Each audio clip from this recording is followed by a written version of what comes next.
Padre Pio, but also two very special couples and families who do so much for others and for the church. I want to particularly recognize John Garvey and Jean.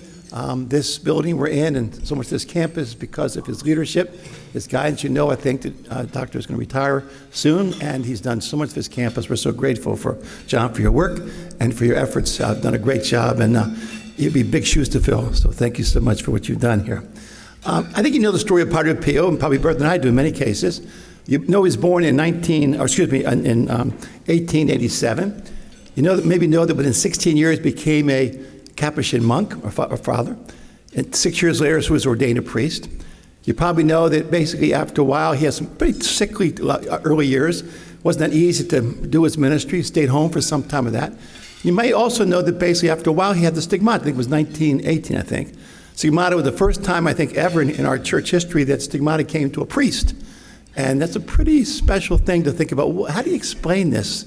The wounds of Jesus in a person like one of us. People began to react to that, maybe not so kindly at times. Well, what is this? What's going on here? For a while, he was actually asked not to do public ministry because of that. But eventually, he was seen as a legitimate thing. And for the last 20 years of his life, was really a great minister to so many people who came for confession, who came out for the Eucharist, who just loved his ministry. And I think 100,000 people came to his burial, which took place, I think, in 1968, I think it was. So basically, we celebrate someone who really had a big influence on lots of people in Italy. Today, though, we come to think about what's that mean to us today, many years later. I was thinking about Enrique and Alejandra. And in many cases, they do not have the stigmata, thank the Lord. They also maybe don't have the Italian background, the Argentinian background. They don't have basically maybe some of the experiences that he had. But what I see in the Garveys and the Seguras is this: faith. They had the faith and still have the faith of Padre Pio.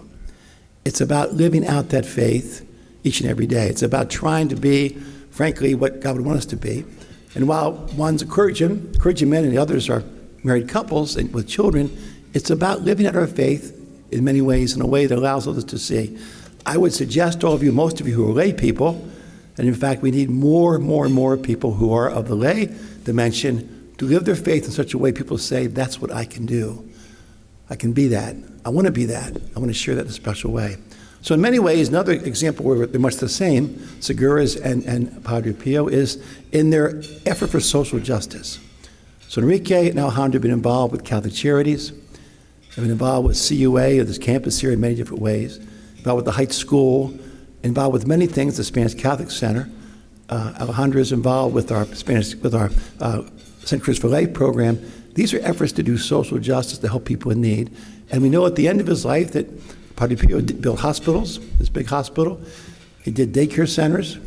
He worked with schools and did great things. The church did great things for other people. So the building part was part of his life. But today, let's celebrate that a couple, Seguras, have taken that tradition of building family and church, tradition of living one's faith as best they could, and trying their best just to be what they're called to be with their 6 children, 5 sons and a daughter, and 2 grandchildren, and just to live out that gift of faith. Different than a priest, yes, but the faith still the same. So I want to present this award then to Enrique and Alejandro for their leadership, for their faith, for their effort for others, social justice. All you've done, we appreciate today. Please come up and receive your award in honor of Padre Pio.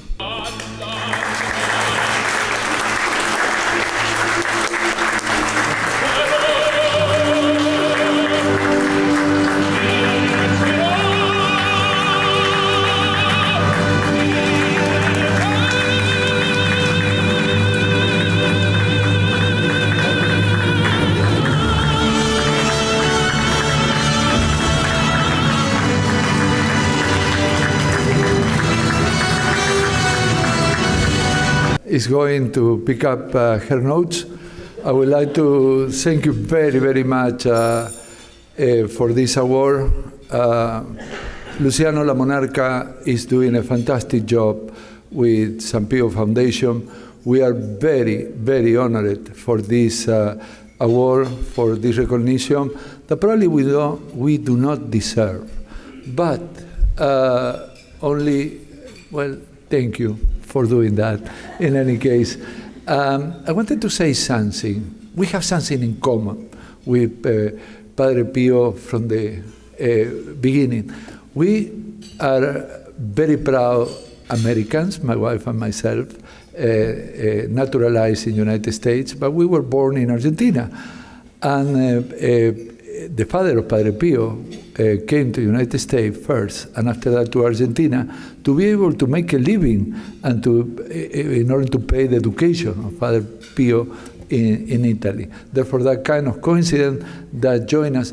But something that surprised me when I read many years ago when you gave the award to Monsignor Ensler, that I got very acquainted with Padre Pio. And I was very surprised when I started to read that story. And that John Paul II, being a priest at the time, went to visit Padre Pio. And he said, on the stigmatas that you have, which one is the most painful one? And Father Pio said, the one on the shoulder, where Jesus Christ carried the cross. That is stigmata. Then, reflecting about that, I said, Padre Pio, a simple human being, no God, not the Son of God, just carry that stigmatas that give us an example as a simple human being of faith, optimism, because we sometimes, as human, we are not very optimistic about things. Some days, we courage, in where we have to carry our own cross for the good of the family that we have around, the people that are around, ourselves, in order to continue to do good things for other people. That faith, that optimism is what Padre Pio represents for all of us in that example of the stigmata, that pain that reflects, even with that cross that he carried for 50 years, that cross make him an example for all of us. Therefore, when you think about him, and some days I have companies in 120 countries around the world, and I can tell you some days are very difficult. I remember Father Pio, and I said, could you imagine, I wake up, I don't have any pain, I have problems, of course, but just the most interesting thing, I am alive and carry my own cross with faith, optimism, courage. And that is what represents Padre Pio. Thank you very much. I am very devoted to Padre Pio, and the job that you do, Luciano, is remarkable. What you do for other human beings is amazing. And at the end of this journey, temporary one, the only thing I think the judge will judge us is what we did for other human beings just to improve the life of other people. Thank you very much, Luciano. In the name of myself, my family, and the friends that are here sharing with me tonight. Thank you.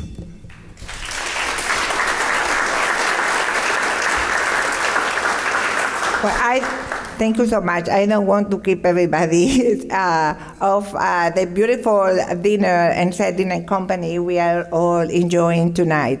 As Enrique said, definitely we are honored and we feel completely undeserved. I think, Steve, if you allow me, we are receiving this award on behalf of all of you and everyone who cares for the other, for families, and for faith. I just also want to make a connection between my own heritage. My mom was Italian. She passed away less than 3 weeks ago. In that we are sharing also with Luciano, who lost his dad about 2 months ago. And And my mother was from northern Italy, and she came to Argentina when she was 20 years old. But I didn't know much about Father Pio through her. Later on, 20 years ago, a couple of friends and I, don't ask me how and why, we rented a car in Rome. I don't even remember how we met in Rome, all from the United States. And we drove all the way from Rome to San Giovanni Rotondo and to Pietrelcina. And we, some of them were very fond of Father Pio. And I discovered Father Pio then.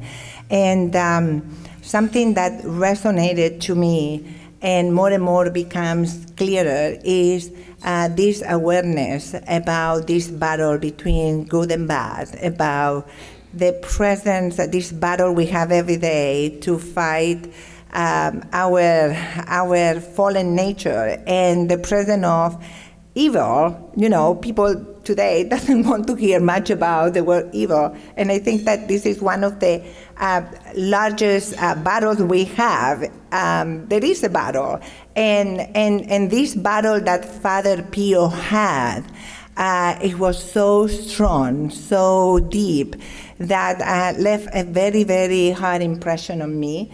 And this offering of all his suffering, this imitation of Christ to the utmost point, this greatest saint that we have is, I think, today more than ever so necessary to reflect upon.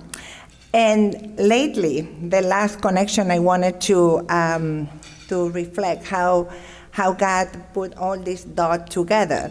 As I was saying, my mother passed away 2 weeks ago in Argentina, and I discovered on her deathbed that in between her Italian prayer book, with which she went to bed every night, and she prayed the rosary with. She knew the prayers, but for some reason, that little book, she had to hold it until she would fall asleep.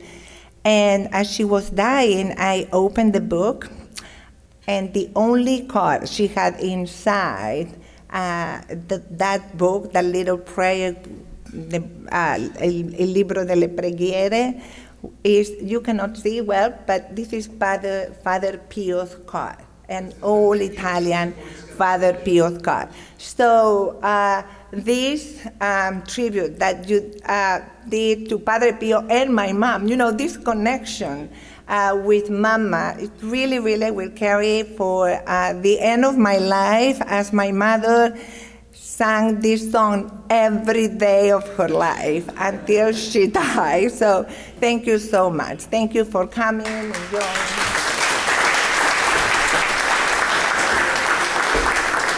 Then from long relationships, I have with me Matt Ivy, who studied at Boston College after Annapolis and before Harvard, met his wife there, and has extremely fond memories of both President Garvey and Jean. And what Matt has shared with me, and Matt's a great researcher. I had the inaugural address. I had a lot of reading to do. But what Matt shared with me and what I have learned is that they came to this university with big dreams.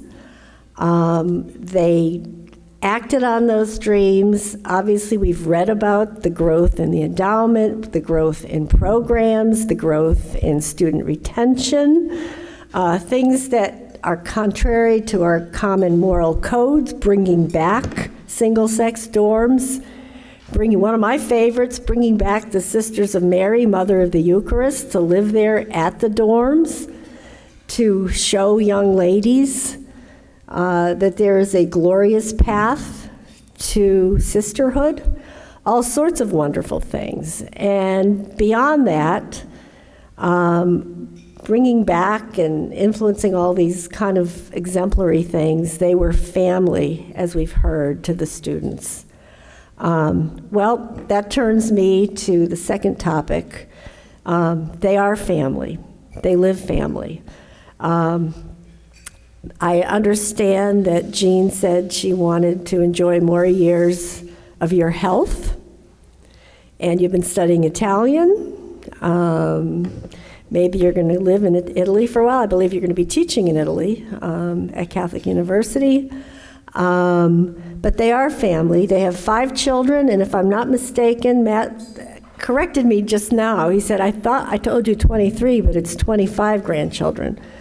So you quoted, I believe, in coming here, in your inaugural address, Cardinal Newman, who said we should aspire to be God's minister in a work that must employ younger minds and stronger lives than his.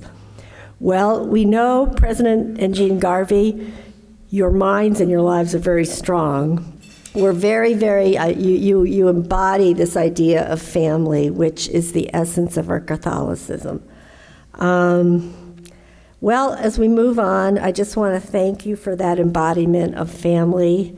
Family in very high places, family in very recognizable places, and also family in the quiet way that you've raised those children. Referenced in some of your writings that, you've lived some of the difficulties of parenting, but again, that takes us to what Padre Pio and all of us know, that life is not supposed to be all the glory moments, but also the moments of the cross. So thank you. Thank you to both couples. Blessed and honored to be here. With that said, over to you.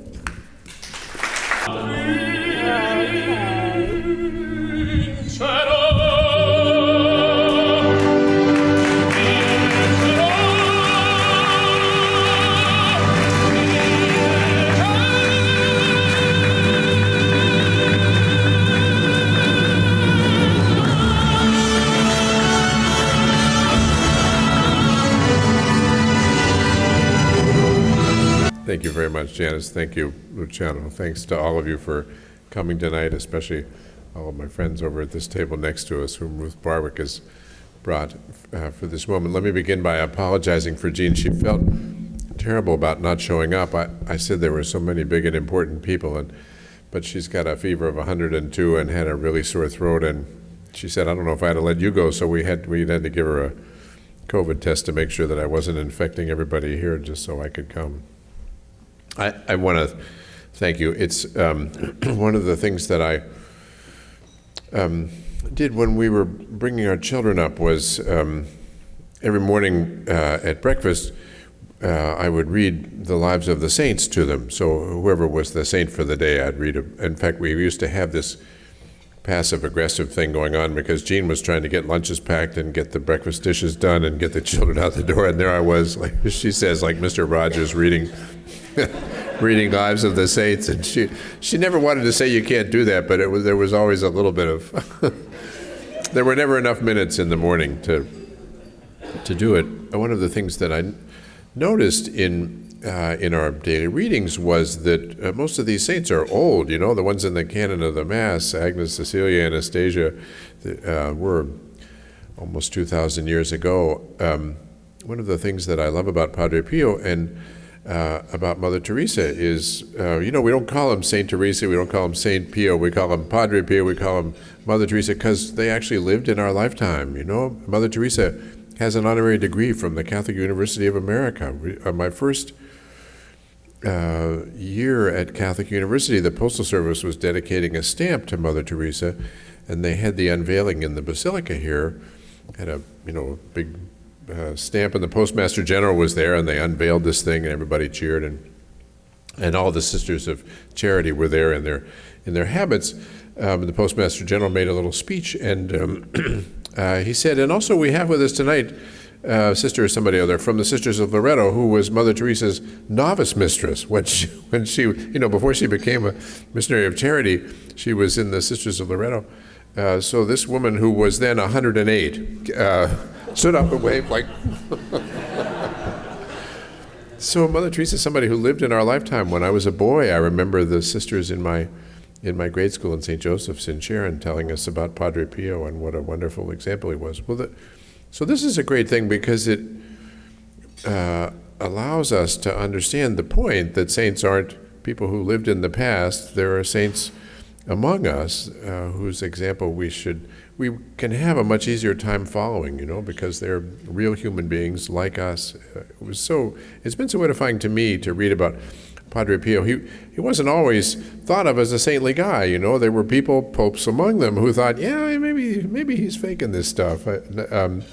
But over time, we learned that he really was a saintly man. But it's such a good example to all of us to have people like Padre Pio to look to. For example, Pope Benedict XVI used to say that the best advertisement or introduction to the invitation to the Catholic faith are the art that the Church has produced and the saints that he introduces to it. It was my reason for reading the lives of the saints to the kids, and it's so nice for me. It's so meaningful for me, and will be for our children, to have this connection to Padre Pio. So thank you so much for all of this attention.